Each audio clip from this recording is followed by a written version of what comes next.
अब अगली खबर जो है, इस खबर को आपको बहुत ध्यान से देखना जरूरी है, क्योंकि अगर आपके बच्चे ऑनलाइन मोबाइल में गेम खेलते हैं तो ठहर जाइए। सबसे पहले इस रिपोर्ट को देखिए और समझिए कि कैसे लाखों रुपए का चूना ऑनलाइन साइबर ठगों ने एक परिवार का लगाया है।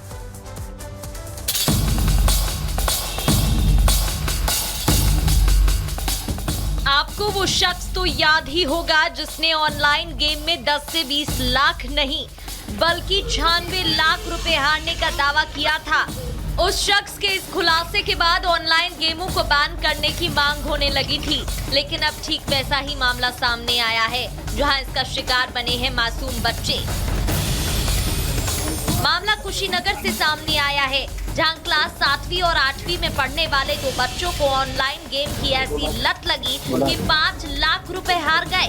बच्चे जीतने के लालच में धीरे धीरे पैसा हारते चले गए, लेकिन जब इनके परिजनों को पैसा गायब होने का पता चला तो बच्चों ने साइबर ठगी होने की बात कही।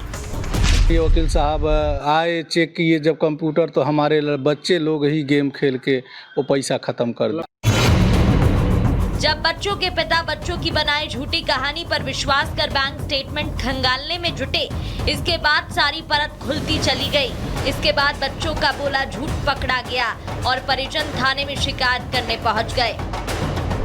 पैसा निकालने गए तो मालूम हुआ, तो हम भागे आए और वकील साहब के पास गए और वकील साहब अपना कार्रवाई वगैरह, अभी वकील साहब आए, चेक किए जब कंप्यूटर, तो हमारे बच्चे लोग ही गेम खेल के वो पैसा ख़त्म कर। टोटल 5 लाख रुपया हमारा गया है। आजकल बच्चों के हाथ में मोबाइल होता है और जल्द ही पैसा कमाने के लालच में ऑनलाइन गेम की लत में पड़ जाते हैं और इसी लत के चलते अपने परिवार की गाड़ी कमाई को गवा देते हैं, लेकिन तब तक बहुत देर हो जाती है। तो आपको भी सावधान रहना चाहिए। अगर आपका बच्चा भी मोबाइल चलाता है तो सावधान रहिए, क्योंकि हो सकता है अगला शिकार आपका बच्चा हो। Bureau report, Republic Bharat.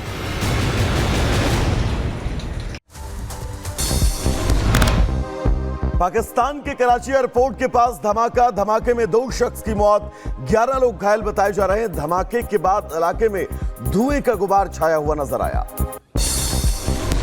Karachi airport के बाहर एक टैंकर में हुआ विस्फोट, आसपास बड़े वाहनों में लगी भीषण आग, एक चीनी नागरिक के भी जख्मी होने की जानकारी। पाकिस्तान में एससीओ समिट से पहले बड़ा आतंकी हमला, सूत्रों का दावा निशाने पर थे चीनी नागरिक। पाकिस्तान में हालात हुए बेकाबू, इमरान समर्थक और सरकार आमने सामने, इस्लामाबाद और लाहौरी सेना के हवाले फोन और इंटरनेट सेवा अगले आदेश तक किए गए बंद।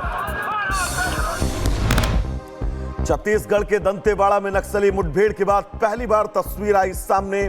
थुलथुली के जंगलों में सुरक्षा बलों ने 31 नक्सलियों को किया था ढेर। मुठभेड़ में AK-47 SLR समेत कई हथियार बरामद किए गए। छत्तीसगढ़ में नक्सली मुठभेड़ के बाद गृह मंत्री अमित शाह ने बुलाई बैठक। नक्सल प्रभावित राज्यों के मुख्यमंत्रियों के साथ आज दिल्ली में होगी बैठक, तय होगी नक्सलियों के खिलाफ रणनीति।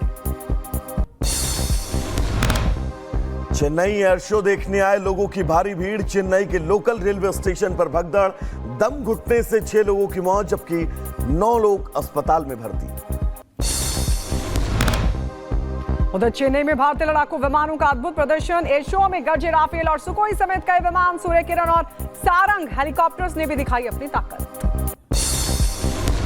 भगोड़े जाकिर नाइक ने फिर उगला जहर, धर्म परिवर्तन को बताया अच्छा काम, बोला बीमार को ठीक करने से भी अच्छा काम है धर्म परिवर्तन, गैर मुस्लिम को मुस्लिम बनाने से मिलती है खुशी। उधर 4 दिन के भारत दौरे पर मालदीव के राष्ट्रपति मोइजू, विदेश मंत्री से हुई मुलाकात। एस जयशंकर बोले उनके भारत आने से रिश्ते होंगे मजबूत। पीएम मोदी के साथ द्विपक्षीय बैठक आज। बिहार के उप मुख्यमंत्री सम्राट चौधरी ने लालू यादव पर साधा निशाना, बोले लालू यादव जी भ्रष्टाचार के प्रतीक हैं, उन्होंने जो पाप किए हैं वो न्यायालय तय करेगा। लालू यादव जी पूरे भ्रष्टाचार के प्रतीक हैं, इनको ये सब क्या पता है, और जेल से डरने का काम करें। इतना जो पाप उन्होंने किया है वो न्यायालय तय करेगा। और इकाना क्रिकेट स्टेडियम में 36वें Akhil Bharatiya advocate cricket tournament का सीएम योगी आदित्यनाथ ने किया शुभारंभ। इस दौरान CM Yogi Adityanath cricket ground पर बल्ले से शॉट मारते नजर आए, जिसका वीडियो भी आया सामने। बाल विवाह रोकने के लिए असम सरकार की खास योजना, छात्राओं को दी जाएगी स्कॉलरशिप। जीपी करने वाली छात्राओं को 2500 रुपए महीना दिया जाएगा। सीएम हेमंता ने इस्लामिक कट्टरपंथियों को असम के लिए बताया खतरा। बोले कांग्रेस कट्टरपंथियों के साथ वोट बैंक के लिए सरकार का करती है विरोध। झारखंड में बीजेपी चुनाव समिति की बैठक हुई। विधानसभा चुनाव को लेकर बीजेपी की बैठक हुई। असम सीएम हेमंता शिवराज सिंह चौहान हुए शामिल। उत्तर प्रदेश के सहारनपुर में पुलिस चौकी पर पथराव के बाद एक्शन में पुलिस। 13 उपद्रवियों को पुलिस ने किया गिरफ्तार। शेखपुरा गांव में तनाव का माहौल। उधर गाजियाबाद में मंदिर के बाहर प्रदर्शन मामले में हुई गिरफ्तारी। वीडियो के आधार पर विशेष समुदाय के 6 युवक गिरफ्तार। 150 अज्ञात लोगों पर केस। बाकियों की गिरफ्तारी के लिए टीमें गठित।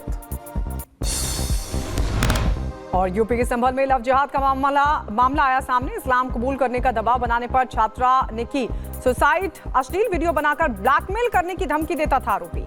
पुलिस कर रही है मामले की छानबीन। उत्तर प्रदेश के गाजीपुर में झाड़ फूंक के नाम पर धर्म परिवर्तन के खेल का खुलासा।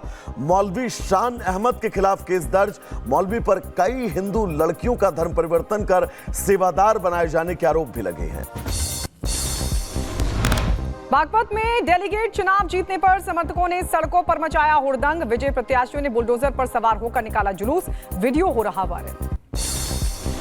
अमेठी हत्याकांड के पीड़ित परिवार को मिली 4 बीघा जमीन। योगी सरकार के मंत्री ने सौंपा 38 लाख का चेक। पीड़ित परिवार ने शनिवार को सीएम से मुलाकात की थी।